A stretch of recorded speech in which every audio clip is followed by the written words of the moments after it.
A guy called me off of a sign, said, "Hey, I saw your sign. I've got this property. Are you interested?" I said, "Sure. Let me come take a look." I had hardly. He gave me the address, so I did some due diligence. So I knew roughly what the ARV was, and kind of knew the area at least, but I didn't have a ton of information. I go out there. It's a house that was caught on fire a few weeks prior, so it was not in great shape. Needed a huge rehab, but the guy only wanted $15,000 for it. Hello and welcome back to the Growth Circle podcast. I'm your host, Lincoln Amstutz, and today I'm going to be going over how to do your first wholesale deal. Maybe you've been wanting to get into real estate for a little bit now and you see wholesaling as the best avenue to do that, or you're just interested in starting wholesaling altogether as a business and you're just wondering, how do I get that first deal under my belt and build up the confidence to be able to do more reps and do more deals in real estate? So that's what I'm going to go over today. And right off the bat, I want to dispel the thought that maybe wholesaling is overcrowded. It's really not going to be a business you can get in 2024. The last few years, everybody's moved in and filled up the space. That's definitely not true. You know, you could even look at any business that way if you wanted to and just say, it's been around for a while. Everybody that's crushing it and doing a lot of deals has filled up the space. There's not room for me. But I would definitely say that there is more than enough room for you to join and to do deals. I mean, if you think about what wholesaling is, it's taking a property from one owner and selling it to another and getting a commission for 5 to 10 to sometimes $50,000. And so these are large chunks of commission. So to make 100,000, you only need 10 deals if they're $10,000 a deal, or to make $1 million, that's $110,000 deals. So it doesn't take that many properties, right? In the grand scheme of all the properties in your local market or in this country to do a large amount of revenue and to get started in wholesaling. So absolutely, there is room. It all comes down to running a good business, knowing what you're doing, and working harder than the next guy to get that next deal and to do better, to make more money on each transaction. So, with all that being said, I want to just go into the A to Z of how to do your first deal, what you need to know ahead of time going in to the process, as well as I'm going to share my personal story so you have some real life example of how I got going myself. And then I'm going to go into some more specifics on finding those deals and the best methods to do that. So, first off, how to get your first deal. You do have to have a good lead source. You got to have a place in which you are going to spend your time or money, your resources to go and find that deal. Again, that is what I'm going to go into in the later part of this video, but that comes in different methods such as cold calling, door knocking, direct mail, and hanging signs are the first four that I would recommend when getting started. They're the cheapest, the easiest to get into. It takes more time than money, which for a lot of people starting out is what they've got. So that's what I'm going to go into on in detail more later. But you got to have a good lead source on finding deals. The second is you need to have a script. You've got to know the way in which you're going to talk to these home sellers, right? So you're looking for a deal. You want to find a property that you can get, that you can sell, and you've got to have some sort of script or verbiage that you're going to use to communicate to these sellers to get them even interested in selling if they weren't already, or if they are, how to take them to the place of trusting you with an offer and moving forward, right? And before we go any further, I just want to give a quick layout for what wholesaling is so we're on the same page. Wholesaling is essentially getting a property under contract that was not currently listed and selling it to an end buyer, an end investor, for them to then close on, to take, to fix up, and to do with as they would like. That's in the context of real estate. You can wholesale anything, right? But then in the context of real estate, it's getting one contract with a seller and then selling that contract or assigning that contract to an end buyer. And you are placing that purchase price and sale price so you can fit in your own commission of what you were looking to get. That's wholesaling in a gist, right? So you want to have a script that allows the seller the ability to trust you and have confidence, and just so that you're familiar with what you're going to say, so that when you pick up the phone, you say something along the lines of, "Hey, Mr. Seller, my name is Lincoln, and I'm calling about the property on 123 Main Street. Wanted to see if you're familiar with that address." And they'd say yes or no. And say, "Okay, great. I am calling about some properties in your local area, and I just wanted to see if you'd be open to a cash offer on that property." As simple as that, that can be the opener. And so you've got to have some sort of script to open up the lines there and then to go forward, right? Okay, great. Can you tell me a little bit about the condition so that I can get you a fair and accurate offer on your property? Okay, what have you done to the property recently that might need repair, that might need fixed up, or that has been repaired and fixed up? What might need done still? And you start to go into all those questions about condition and so on. So have a good script, write it out. There's a lot of great ones online, but that is definitely something that I would recommend you have as you get started. Now, the next thing would be knowing how to run comps on a property. Running comps on a property is crucial because we've got to know what these houses are worth that we're offering on and that we're looking to buy. So the process of running comparables is simply, for me, what we've always done is finding 3 comparable properties within half a mile of the property we're looking at is ideal. The closer the better, but half a mile. And it is finding it within the same 300 square feet plus or minus, and then the same beds and baths if possible. So as similar of a property as you can get to the one you're looking at, the better. But you're wanting to find comparable sales. These are sales within the past year. Now, the market's changing pretty rapidly at this point, so we like to even go 6 months as the longest time back that we'll look, but 6 months to a year, right? Square footage, bed, bath, garage similarities, even like the property itself. Is it brick? Is it not? Looking at those comparables. And then looking at the radius and making sure it's within a certain distance, half a mile usually. That is what you're going to look at for comparables. Where do you do this? If you have MLS access from a realtor friend, or maybe you are a realtor, that's great. That's going to be your best option. Other resources like PropStream are very solid, especially if your state is a disclosure state, which shares the sales of properties. That will help out tremendously. Otherwise, it's going to be estimates on PropStream for those sale prices. And then even Zillow. Zillow will share the sale price of a property some of the time. And there are other online free sources you can use in other places. But those are the ones I recommend. First MLS access, then PropStream, then at Zillow. But that's running comps and value on property. You got to know how to do this. The next is running rehab cost. Running rehab cost is going to be something that you get better and better at over time. You're not going to understand it all in your first month or even first year. It really will take maybe and to the point of you doing rehabs on your own before you really feel comfortable with it, but you can get fairly accurate. My favorite book is the book on estimating rehab cost by Jay Scott. It's a very great resource for listing out every single thing a property could need and how to estimate those costs. So I'd recommend reading that book. And you can Google online, what does it cost to repair a roof on a 800 square foot house? Boom. It'll give you a rough estimate on that. What does it cost to do windows? What does electrical cost? You can Google a lot of this and read through, and it'll give you a close enough estimate. That's what I did for a while until I knew very clearly. But I would recommend, as you're learning all this, have some sort of document or book that you are keeping track of all this information so that you're writing it out, you're starting to compile, and it makes more and more sense over time on what these costs are. But I'd recommend that book and Google as a good resource. I'm sure there are other books and avenues you can use for figuring out these costs. Talking to a local contractor would be great, having them meet you out at properties and having them walk through and point things out and what this would cost. That'll also help out tremendously.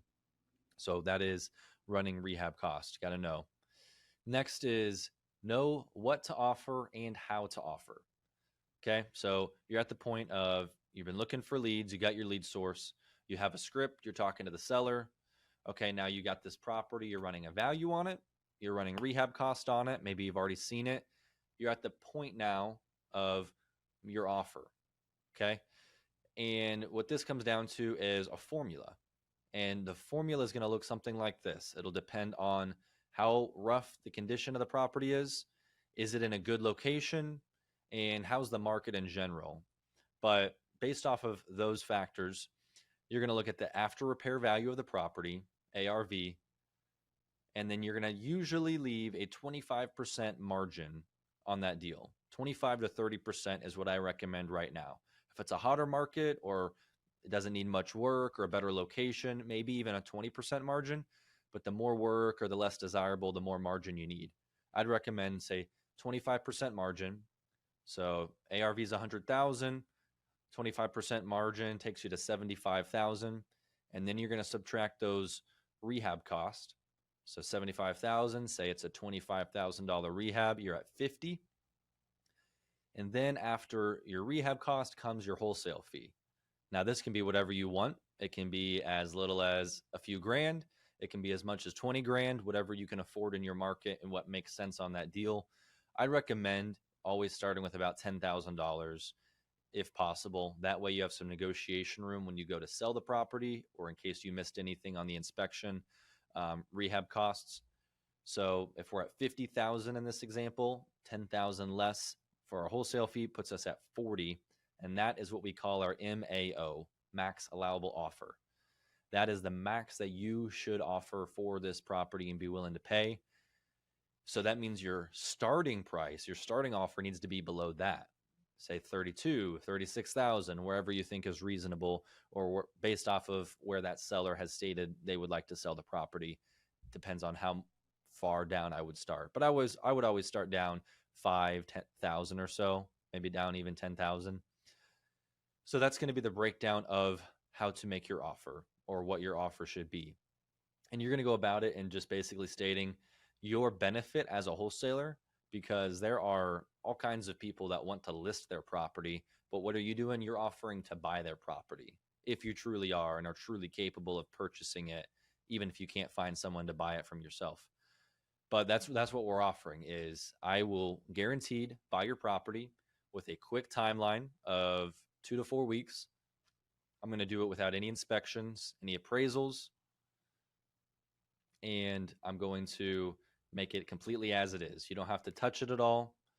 You can leave even all the junk there if you want. That's something you can negotiate, but you can leave everything there, and I'll even pay your closing cost. So you're saving money on not paying 6% realtor fees, not paying closing cost, as it is, quick timeline. You demonstrate your benefit and why all of the things that are perks with working with you, and then you make your offer. Because if you just go in and make your offer on the spot, don't give them any context for what it is or why, they're going to be like, well, my realtor friend said I could list that house for 70,000 and you're offering me 35. Why would I take that?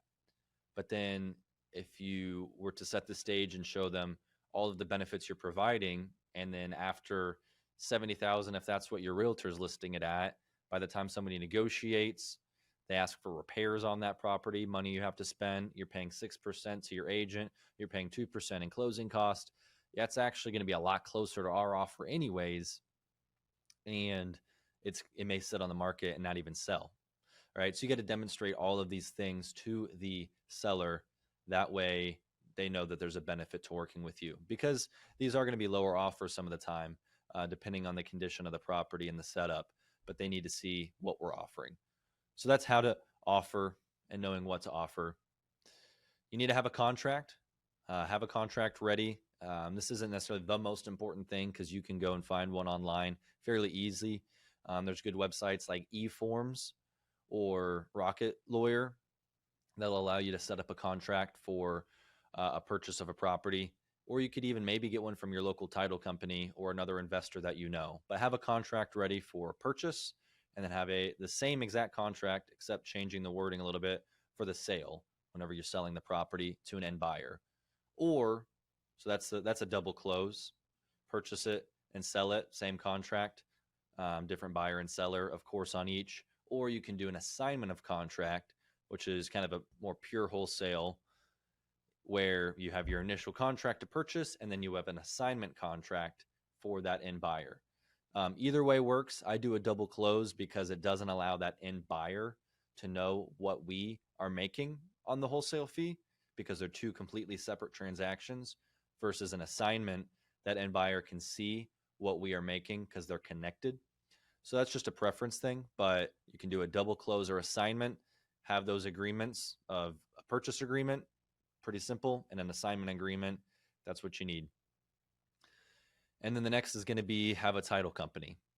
This is pretty easy. I would just look around on your local market, see what title companies are out there. You definitely want to work with one that's investor friendly, though, and you can find that out by talking to other real estate investors in your area, going to local real estate investor meetups, and seeing who is everybody using. And you should be able to find out pretty quickly the title company to use. They're going to be huge for title related questions, contract related questions, and just giving you good contacts to do business with. I've got great lending connections for my title company, contractor connections, investor connections, deals. So finding a good title company is key. And so that's something I would definitely put some time and energy towards. And then the next thing is you want to be connected to at least a few investors, right? So here's where we're at in our process of doing a wholesale deal. We've went out, we've looked for deals using our lead sources and our deal finding methods. We have reached out to a property owner using our script. We have analyzed that property for what it's worth, what the rehab's going to be, and now what our offer is. We've offered it to that seller. And now at some point in between here, you're going to have gone and looked at the property. Generally after that first call of talking to the seller, you go look at it, analyze it, then you come back and fully run your numbers on rehab and value. And then now you're at the point of they've signed your contract, and then you're going to go and take that contract to the title company. You'll take it physically, email, whatever works best, to the title company, and they pretty much take it from there. It's very easy. They're going to look at it, see, okay, there's their close date, there's their purchase price, who's buying it, who's selling it, and they put all the pieces together. They'll let you know if there's anything missing. They'll let you know if there's any title issues, but they will handle all of that end of the deal. So now, whatever your closing timeline is, say it's 30 days, pretty standard. That's what I would recommend setting it at. 30 days, you have to go and sell this property. Find somebody to buy it from you that will end up closing on it the same day you have set, so that you don't have to bring any money to the table. Okay? So you want to have a few investors ready ahead of time. You want to have some connections. You don't want to just get a deal under contract and just hope you can find somebody in those 30 days without having anybody lined up. You want to have some people. Now, I'll get into my story, but I didn't have a ton lined up. But you should at least have a handful of people that you know are buying deals, or you know some real estate agents that are connected well. They can push out your deal to some people. You're connected to a local real estate investor group that you can go and share your deal with their network, talk to people. So you want to have a group that you can go and talk to, or even Facebook. You know, it's a little more risky to put a house that you have under contract out on Facebook in case the seller sees it. But I've done that earlier on when doing wholesale deals, and it works. You put a deal out on Marketplace or groups, house buying groups, and you'd be surprised with how many dozens of people will want information on that property. So that's a good way to get real estate investors on your buyer's list, as well as making posts on Facebooks and groups there. So be connected to at least a few realtors so that now you can go and share that deal, mark it up, do really good advertising, disclose everything about the property that you know, the bad, the good, the ugly, so that they know what they're walking into and they can trust you for future deals. You want to have a good, credible name in this business. So you want to be honest with everything that's going on with the property. And then once you find someone, you sign that contract, the sale contract or the assignment contract, for them to now be responsible for that property. And you set it on that same day so that they can close on that same time. And that's your A to Z. You show up to closing then after they sign that, you get your check, and then that's it. That's your first wholesale deal done. Okay? So that's the very start to the very beginning. And you really just want to be able to wrap your head around this. You don't have to perfectly know what it would look like, but before you really start calling sellers and doing what you need to do to get a deal, you at least want to write this down, maybe without any sort of notes. Write down, okay, what does this process look like? What do I need to know beforehand? What do I need to be capable of before getting into this? Just have a decent understanding of that A to Z process, and then start going step by step by step and doing what you need to do. Really hitting hard, finding those deals, and spending your time and energy on tasks and systems that will specifically lead towards you getting your first deal, not all the other things that are not needed at this point. So, I'll give a little bit of my story, just so you can kind of have an understanding of how I got going and my first deals, what those look like. So for me, I was doing lawn care at this point still. I was flipping some cars. And so I had some free time to be listening to podcasts, reading books, just looking into a new line of work. And wholesaling and real estate kept coming up again and again. So I just continued to educate myself over and over and over until it just really made sense. What is wholesaling? How does it work? Who do I need to get connected to? How do I run numbers? I was just educating myself nonstop. And then I started going to real estate investor meetups, and getting connected to people like my title company that I still use today. They were at that meetup. I got connected to some private money lenders that I used on my first few deals. I got connected to all kinds of buyers for the properties that I were to find. So going to a local meetup is huge, because you get so many connections in one place, and you really get immersed in the culture of the business and industry that you're in. So I started going to those meetups every month, if not a couple times a month. And then at that point, I felt ready. I'd educated myself. I knew the process. I had some connections. So I started doing two things. One, I started cold calling based off of lists online. I just would Google lead list in Springfield, Missouri, where I'm at, and started finding list of motivated sellers on that. There's all kinds of websites. PropStream is going to be a good resource for just bulk lists at a cheap price. You just pay a subscription of $100 a month for that, and you can get unlimited leads for that, for your area. You can also buy it by the lead on places like List Source or other online lead source websites. So I bought list of leads, and I would call 50 to 100 of those a day, hand dialed, just to say, hey, I'm so-and-so, want to give you an offer on your property. Are you interested? I did that every single day, 9 to 5 in that time frame, and just started to call. And then the other main thing I did for marketing was hanging up "We Buy Houses" signs, or bandit signs as they call them. So I hung up probably a couple, 200, 300 in my first few months, just to get a bunch out there and have them up. But essentially it just says "We Buy Houses" with my phone number. That's all it is. Maybe about 16 by 12 or 16 by 9 sign. Nothing too big. And you're just putting it on a telephone pole as high as you can, or I used to stake them in the ground.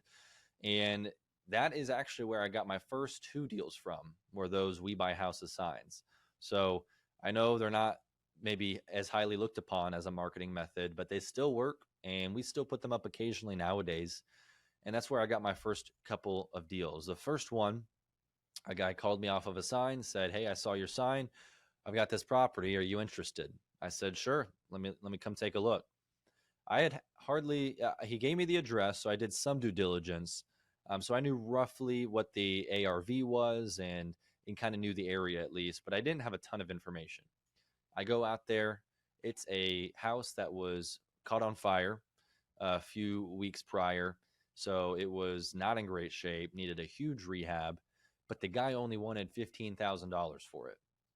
So I thought $15,000, just the lot alone should be worth close to that, but it's still got a decent house and decent structure. Only part of the house was caught on fire. I think I can make this work. So I countered after looking at it on the spot that day, just because of the low purchase price. I felt confident. I offered $10,000. He countered at 12, and I accepted. So I got that under contract right then and there. A key thing that I did was I brought a paper contract with me. I could have just said, hey, I'll DocuSign that to you. I'll send it over email, sign it here later. But one, he was an older gentleman, may not have been comfortable with that or familiar, and it may have taken him a long time. Or two, he may have changed his mind and lost interest and said no. But by having a paper contract then and there, I got it locked in, and there was no question whether I had that deal or not. So I got that under contract. And then I had a handful of investors I put it out to. I probably had like 10 to 20 in my list at that time, but none of them wanted it. So I was scrambling a little bit. I ended up putting it on Facebook and got somebody on Facebook that wanted it, closed a few weeks later, and I sold that one for 19,000. So made roughly $5,500 after closing cost on that first deal. And so I was off for the races, and that was the beginning. The second one was also from a sign. The third one was from a cold call, and several of the ones after that. And then it's just gone from there. So that was my initial getting into it, was educating myself, wrapping my head around how does this work, reaching out, putting myself out there, going to meetups, meeting other real estate investors, and then just starting to cold call and hang signs. And by doing that, that is how I got my first deal. And it's a continual education process since then on better and better ways to market, better ways to spend my time and money. But that's the start, and that's a great way I'd recommend. The last thing I really want to go over right now are finding deals, the best lead sources up front, a couple of which I've mentioned. So the first one that I would recommend to anybody is door knocking. This is actually something I haven't done a ton of, but I've since helped out a couple of guys that are wanting to get started in the wholesaling business, and I've recommended door knocking to them, and or they've done it on their own, and they have really found great success in it. I've also heard stories from other people, even agents that have went and door knocked, or other wholesalers, and it's an excellent method. Why? Because it doesn't cost you anything. All you got to do is, maybe it costs you a tank of gas, maybe not, maybe you're just walking, but you're just driving around or walking around looking for houses that are in rough condition. And you go up, you knock on that door, and the same pitch or similar pitch of, hey, my name is so-and-so. I saw your property here. I'm just walking around in this neighborhood and wanted to see if you'd be open to a cash offer on your property, if you'd be open to sell, and you go from there. And it's a great way to get into it because it builds your people skills, your negotiating and thinking on the spot skills, and it doesn't cost you anything, but it's face to face. Better than a phone call, better than a text message, better than a mailer because it's face to face, in my opinion. But it's a little more time intensive. It's the most time intensive because you're your feet on the ground doing the work. But it's free and it's effective. So that'd be my number one recommendation. If you're just ready to get started today, you could go and do that right now. That's door knocking. And then the next one is cold calling, like I've gone over. That's going to cost you a little more because you're going to need to get lists of properties, of addresses, of motivated sellers. You want to find specifically people that are motivated in some way, shape, or form. Maybe it's a vacant property that they own. Maybe they're out of state, financial distress. They're a landlord that just wants to get out of the business. Pre-foreclosure, probate, inheritance, whatever it might be. There are 100 different motivating factors somebody might have. Find those, find a list, and call them. And just call and call and call until you get somebody that's interested, and set up an appointment and go from there. And then the third thing I would say is the hanging signs.